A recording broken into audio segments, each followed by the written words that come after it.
rentrée parlementaire ou la session budgétaire.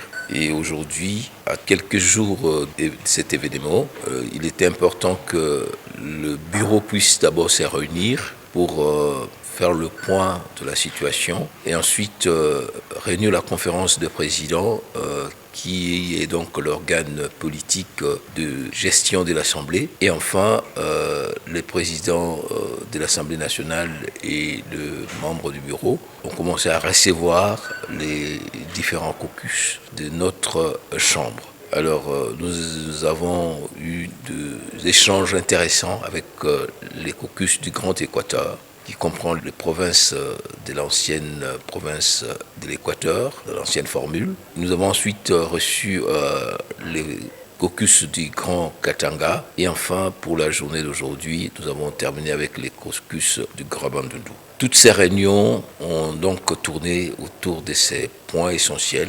l'impératif d'une rentrée parlementaire sereine, conformément aux orientations du chef de l'État pour que la session actuelle qui est budgétaire se focalise essentiellement sur la situation sécuritaire à l'Est et surtout veiller à ce que la stabilité des institutions soit assurée, rassurée pendant cette période où le chef de l'État est en train de prendre des contacts importants diplomatiquement et politiquement pour la restauration de l'intégrité territoriale de notre pays. Sur ce point-là, il est important de rappeler que le président de l'Assemblée nationale, tous les bureaux et l'ensemble des députés sont autour du chef de l'État pour que tout se passe d'abord autour de cet impératif de restauration de l'intégrité territoriale, de l'unité nationale et de la cohésion. Nous allons continuer demain avec